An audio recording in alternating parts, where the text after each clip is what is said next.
Salut tout le monde, bienvenue dans cet atelier conférence sur la chasse à l'ours. Ce que je vais faire dans cette conférence-là, je vais vous présenter tous les aspects positifs, les aspects qui vont vous aider à être capable de faire une bonne chasse à l'ours. On va passer par certains équipements, les tentes, les caches, puis après ça, on va terminer avec la façon qu'on fabrique nos appâts. Fait que ça va pouvoir vous préparer pour deux situations. Si vous décidez que vous avez un territoire à vous qui vous appartient pour pouvoir aller chasser l'ours, donc vous allez être capable de tout monter un aménagement, de monter un endroit, un site de chasse parfait pour chasser l'ours. Ou si vous décidez d'aller chez un pourvoyeur, bien, vous allez avoir certaines connaissances de base pour pouvoir analyser le territoire que le pourvoyeur va vous donner, puis être capable de vous ajuster, puis être capable de faire une chasse réussie quand vous allez aller voir un pourvoyeur. Fait qu'on commence tout de suite. Bien entendu, la première chose qu'il faut regarder, c'est comment est-ce que nos tentes, comment est-ce que nos caches, comment est-ce qu'on peut les situer, puis qu'est-ce qu'on peut faire qui va être efficace. Mais ce que je vais faire, par exemple, c'est que je vais vous montrer l'expérience que j'ai là-dedans, puis qu'est-ce qui m'a rapporté des résultats intéressants. Cette cache-là, c'est sans doute celle qui rend les chasseurs d'ours les plus sécuritaires et les plus à l'aise, parce que vu que la cache, elle est surélevée un peu, tu n'as pas besoin d'être bien haut pour chasser l'ours. Mais par exemple, d'être surélevé un peu, puis d'avoir des côtés en bois avec un toit par-dessus la tête, bien, ça nous protège des intempéries, puis ça nous rend un peu plus sécuritaire quand Maître Yogi vient passer proche de nous autres, d'être un petit peu plus haut que lui, de le voir passer, de le voir circuler autour de nous autres, ça nous donne une certaine sécurité comparativement de mettre une cage directement au sol ou d'avoir une tente directement au sol. Fait un des choix que j'aime beaucoup, c'est ce genre de cache-là qui va être vraiment un peu surélevé, puis qui va me donner une certaine aisance dans ma vision, mais aussi une certaine sécurité qui va me faire sentir plus en sécurité quand Maître Yogi va venir alentour de moi. OK? Après ça, bien entendu, il faut que la cache soit bien camouflée. OK? Puis j'ai pris cette photo-là, puis on l'a fait modifier un petit peu par les internets, mais par les logiciels, pour vous montrer que si votre cache, comme celle d'en haut, elle est visible, vous allez éveiller quand même une certaine méfiance des ours, puis surtout des ours matures. Fait que ce que vous essayez de faire, c'est de prendre une cache, puis de la dissimuler en faire, de la cacher. Puis les meilleures chasses que j'ai faites ont été tout le temps dans des caches de ce genre-là. Il y avait une cache à un moment donné qu'on chassait dans la région de Port-Neuf, où est-ce que, avec le temps, c'était une vieille cache, puis toute la végétation, elle avait monté. C'était une cage dans ce style-là surélevée. La végétation, elle avait toute monté au-dessus de nous. Puis ce que ça l'avait fait, c'est qu'on avait juste eu à tailler dans les arbres, les fenêtres comme vous voyez là, et cette cache-là était merveilleuse pour observer, mais surtout déjouer les gros mâles matures quand on préparait nos setups, quand on préparait nos aménagements. Après ça, bien entendu, on connaît tout le monde les fameuses caches en toile, les tentes. Que ce soit le modèle que vous voulez, ça va faire la job pour chasser à l'ours. Mais le problème souvent que moi, ça m'est arrivé, puis j'espère que ça ne vous arrivera pas, c'est d'avoir un Yugi que quand tu laisses ta tente au sol, ben veux pas, tu vas laisser une certaine odeur. Puis quand tu vas être retiré du territoire, ben ça les rend un petit peu curieux.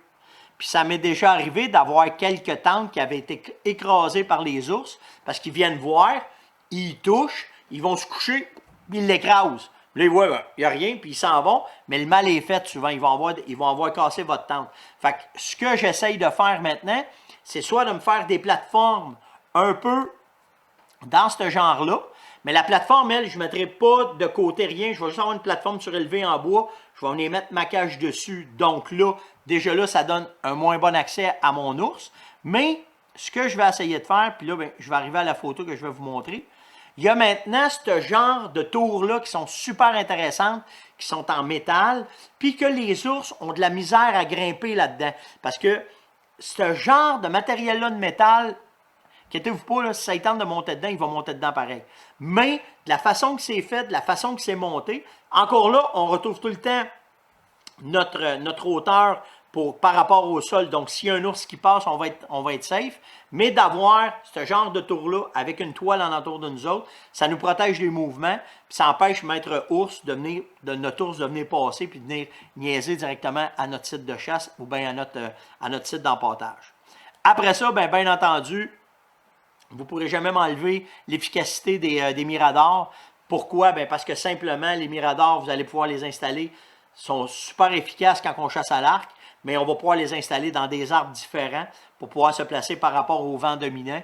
Puis là, on commence à parler de chasse intéressante pour les ours trophées, les vieux ours. Fait que là, ben, en l'installant, en se plaçant, vous allez être capable de contrôler mieux vos odeurs. Les ours ont beaucoup de difficultés à repérer ces miradors-là.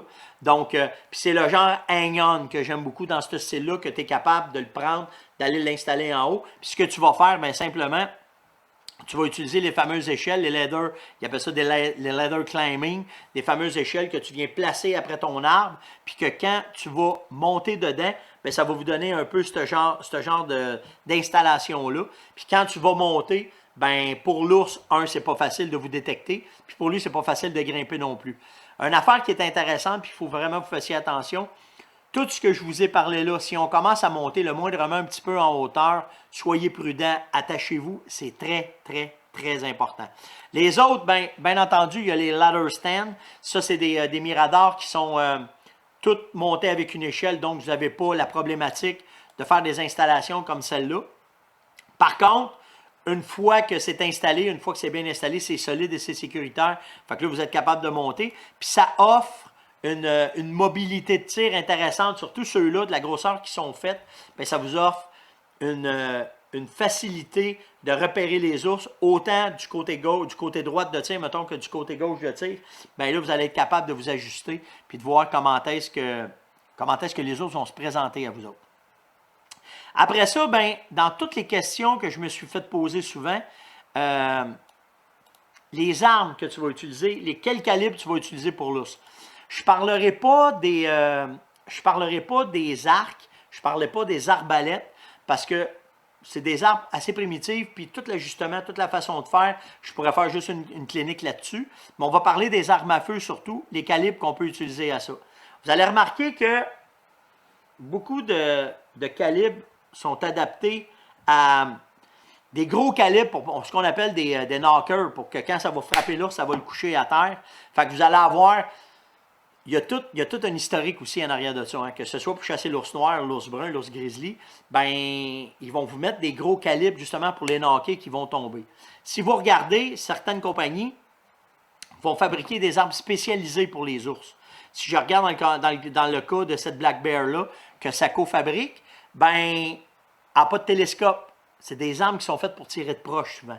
Le calibre va aller selon ce que vous aimez chasser. Ça peut être du 300 Magnum, ça peut être du 300 WSM, il faut avoir de la 7 mm, de la 30-06, comme vous voulez. Il faut aller chercher du 338, il faut aller chercher du 375. Mais dans ces modèles-là, souvent pour l'ours, c'est des tirs qui se font assez rapprochés. Donc, on va avoir des armes qui sont dans ce genre-là sans télescope pour pouvoir justement juste changer le sport et le faire différemment. Par contre, les guides vont utiliser souvent ce genre de carabine-là parce que si, admettons, il ne faut pas se le cacher, l'ours est un prédateur, il fait partie à peu près de la même hauteur que nous autres dans la chaîne de prédation. Fait que s'il y a un tir qui est fait, que vous allez aller chercher votre ours avec un guide, le guide va aimer avoir aucun télescope pour que s'il y a un tir à faire pour réabattre l'animal, ben c'est juste à la volée avec une mire ouverte. Souvent, on a une meilleure vision de nos deux yeux pour pouvoir abattre l'ours. Donc, souvent, ces calibres-là, ces genres de modèles-là vont être faits pour ça. Dans les autres calibres que vous pouvez utiliser, puis là, après ça, je vais revenir avec les armes conventionnelles.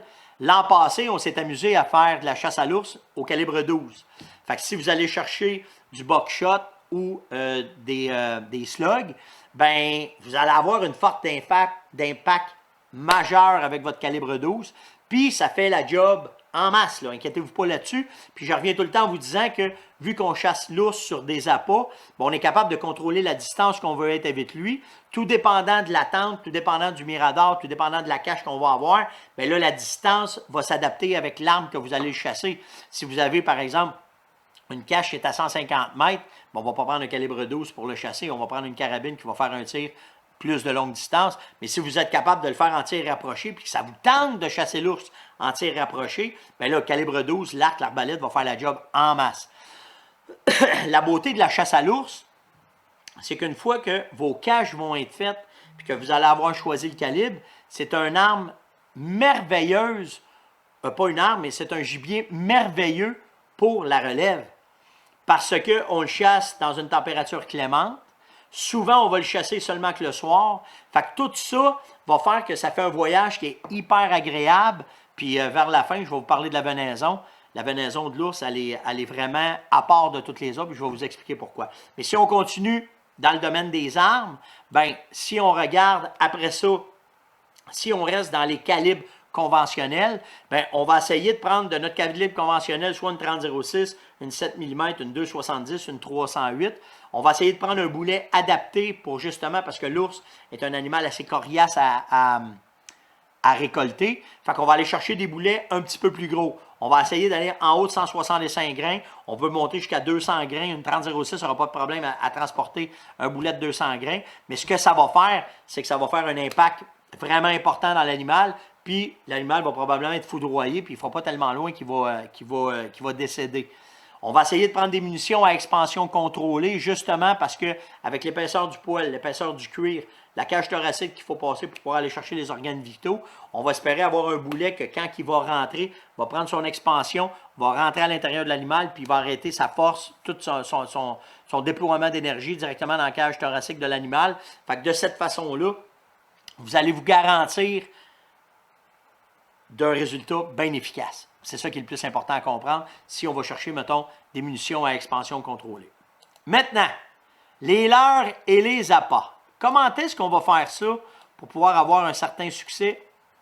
Bien, depuis, je vous dirais, j'ai découvert cette technique-là il y a au moins une douzaine d'années. C'est Marc Savard de la réserve de Portneuf, quand je suis arrivé là la première fois.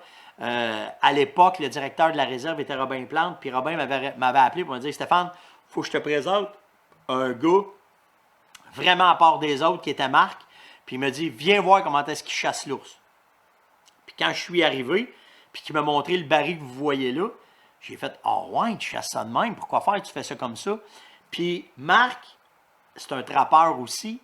Donc, un technicien de la faune, un gars de terrain, un guide, puis un trappeur. Il disait, Stéphane, quand je rentrais en forêt, à un moment donné, dans la réserve de Portneuf, il y avait à peu près entre 30 et 50 appâts à faire pour que la clientèle puisse aller chasser là-bas. Puis il disait, Stéphane, il dit, à un moment donné, j'ai rempli un setup, un baril, comme on faisait avant. Les barils ouverts, mettait de la bouffe dans le fond, mettait des branches, puis il dit, je partais, puis j'allais faire le tour, j'allais voir. Puis il dit, quand que j'allais faire le tour, j'avais de la misère à évaluer combien de temps ça prenait aux ours pour baisser mon baril, pour garder l'achalandage. Puis il dit, cette fois-là en particulier, je remplis mon baril, je m'en vais en faire un autre, puis je m'aperçois à l'autre que j'ai oublié mes gants. Fait que je vais revenir à mon ancien baril chercher mes gants. Il dit, le temps que je monte au baril, que je revienne, mon baril était déjà vide. Les ours avaient déjà vidé le baril. Fait qu'il dit, c'est là, il dit que j'ai compris qu'ils peuvent le vider rapidement. Ils vont voir la panse pleine, puis ça ne leur donne pas l'occasion de revenir au site régulièrement. Fait que je perds un certain intérêt pour mes chasseurs à mes appâts. Fait qu'il dit, j'ai pris le temps d'analyser, penser, puis sur plusieurs années de recherche, il dit, j'ai appris à travailler avec ces barils-là de la façon qu'ils sont faits là. Puis il ne faut pas penser que le baril, il n'a pas été pensé. Marc a pris le temps de vraiment les analyser, puis d'arriver avec cette technique-là. Puis là, je vais vous donner les points principaux. Premièrement, les trous que vous voyez là. Pourquoi que les trous sont importants, puis la grosseur surtout, c'est que les trous ont été pensés pas plus que 2 pouces de circonférence. Pourquoi? Bien parce que l'ours, il faut qu'il soit capable juste de rentrer ses griffes, de sortir la nourriture, mais pas se rentrer à la bouche pour manger dedans à pleine bouche, pour se remplir trop vite. Ce que ça fait, c'est que l'ours, au fur et à mesure qu'il va découvrir le baril, en rentrant ses griffes, en brassant le drum, puis en faisant tomber de la bouffe, puis en mangeant en terre, il rend, pour lui, le secteur devient sécuritaire. Donc, si le secteur devient sécuritaire, le chasseur va avoir une certaine facilité à chasser là. Parce que là, l'ours est habitué de bouger le baril, jouer avec. Fait que de cette façon-là, ça permet d'avoir une régularité, parce qu'il n'est pas capable de tout manger. Puis là, bien, ce qui arrive, c'est qu'à un moment donné, il mange, mais il est juste rempli, puis il va aller manger d'autres choses, mais il en reste dans le baril. Fait qu'il sait qu'il peut revenir de fois en fois, puis là, ça va le soutenir dans sa nourriture quotidienne. Un baril comme ça, plein au rabord, je vais vous donner la recette, j'arrive à ça. Une fois qu'il va être plein au rabord, ce que ça va faire, c'est que ça va vous donner la possibilité d'avoir un site qui va durer entre 5 et 7 jours, tout dépendant du nombre d'ours qu'il y a là. Donc là, ça commence à être intéressant parce que tu n'es pas obligé, comme Marc s'était aperçu, s'il prend un drum juste ordinaire puis de le remplir, ben d'être pris pour y retourner régulièrement. Vous allez avoir un baril qui va t'offrir là entre 5 et 7 jours. Ça permet l'achalandage, ça empêche de les déranger. Donc, les ours prennent leur routine tout seuls. Puis quand vous arrivez, vous avez un coin qui est quasiment vierge parce que vous n'avez pas été souvent en contamination en contaminant le secteur. Fait que cette technique-là, je l'apprécie vraiment quand je vais aller à la chasse. La recette, ben c'est pas compliqué. On travaille beaucoup maintenant avec la compagnie JMS qu'on met à l'intérieur des barils la fameuse barre tendre. Puis, regardez comment est-ce que les chocs sont bien faits, les morceaux de barre tendre. C'est que c'est impossible qu'ils vont sortir du baril. Fait que l'ours a vraiment à travailler pour aller dedans pour pouvoir manger la fameuse barre tendre. Après ça, on va ajouter un sirop. Fait que ça va être un sirop dans ce genre-là, soit de cerise noire, c'est très sucré, très odoriférant, donc ça va attirer l'ours directement dans ça. Puis ce qui est bon, c'est quand l'ours va barrer le baril, qu'on va rajouter aussi des jujubes dedans, mais quand il va brasser le baril, le liquide avec les jujubes, avec la barre tendre, ça va faire une pâte. Puis cette pâte-là, encore là, elle coule moins facilement. Puis là, l'ours, il y a de la misère. Fait en lui donnant tout le temps de la misère, ce que ça fait, c'est que ça le garde à votre endroit, ça le rend habitué, puis pour vous autres, ben, c'est plus facile de le chasser. Après ça, ben, bien entendu, il y a les leurres que vous pouvez ajouter, les leurres d'attraction, les leurres sexuelles, puis les camoufleurs d'odeur. Donc, si on regarde simplement le premier leurre d'attraction qu'on peut utiliser, je vais aller directement sur le site. Vous allez être capable de le voir. Et voilà, on arrive dedans. Si on prend les produits d'ours disponibles, bougez pas une seconde, le web va embarquer, et voilà. Si on regarde les produits disponibles, ben, quand on arrive avec les leurres olfactifs pour l'ours, mon préféré, le voilà, bougez pas, j'arrive, ça va être le Sprez au chocolat. Pourquoi le Sprez au chocolat? C'est que premièrement, c'est une odeur qui est agréable. C'est pas une odeur désagréable à avoir. Mais il y a une raison pourquoi faire qu'on va en mettre sur le baril et dans le baril. On va pouvoir le garder et s'en servir comme camoufleur d'odeur. Mais là, mettez-vous en pas sur vous autres. Là. Parce que c'est pas toi, tu n'as pas le goût de donner la nanane de M. l'ourson. Là. Ce que tu fais, c'est que tu vas utiliser ce liquide-là pour camoufler ton odeur. Fait que tu vas en vaporiser alentour de ta cache. Puis, souvent, quand on chasse l'ours, on est au printemps, il y a beaucoup d'insectes, on va avoir la fameuse thermacelle. Bien, avec la thermacelle, ce qu'on fait, c'est qu'on va tirer la languette un peu, puis on va prendre ce liquide-là, ce spray-là, on va en vaporiser 2-3 sprays sur le thermacelle qui est chaud. Ça va dégager beaucoup d'odeur de chocolat, puis ça va camoufler votre odeur complètement. Puis les tests qu'on a faits sont surprenants, parce qu'il y a beaucoup d'ours qu'on a récoltés très, très proches grâce à cette technique-là. Fait qu'à partir de là, vous êtes runner tout de suite. Après ça, bien, il va y avoir les leurres sexuelles. Fait que si on revient sur le site web, naturellement, de la Fermonnette, puis qu'on marque ours avec urine, vous avez juste à le rentrer comme ça. Là, vous allez avoir toute la panoplie des urines disponibles, OK, pour pouvoir récolter l'ours. Ce que je vais vous conseiller, OK, si vous décidez de provoquer un ours avec de l'urine de mâle, il faut que tu aies une certaine expérience, puis je ne conseille pas ça aux débutants parce que c'est un petit peu... c'est un petit peu impressionnant de voir un mâle arriver qui va venir se confronter à vous autres dans le temps du rut avec de l'urine de mâle. Ce que je vais vous conseiller, ça va être plus d'utiliser une urine de femelle dans ce genre-là. Puis si vous pouvez, bien naturellement, vous allez prendre celle avec les phéromones. Puis je vais vous expliquer pourquoi c'est si efficace. C'est qu'en utilisant une urine de femelle, il n'y a aucune provocation. Puis en faisant des lignes d'odeur, en ajoutant les phéromones dedans, dans la période où est-ce que l'accouplement va arriver du 15 juin jusqu'au 1er juillet, vous allez attirer l'attention des mâles qui sont dans le coin pour venir voir qu'est-ce qui va se passer. À maintes reprises, c'est hallucinant de voir s'il y a un animal qui répond bien sur l'urine de femelle et sur les phéromones, c'est les mâles ours. ils n'ont aucune méfiance, ils vont venir voir. Puis c'est une carte dans vos poches que si vous arrivez sur un territoire, puis ça roule tranquillement, puis que vous n'avez pas des achalandages réguliers, nous autres, les phéromones de femelles ours, nous ont vraiment fait la différence dans bien des chasses qu'on a faites. Puis je vais vous parler d'une expérience qui s'est faite, là, qui nous est arrivée à un moment donné. Justement, on était sur un site où est-ce que ça avait arrêté de fonctionner. On ne savait pas pourquoi.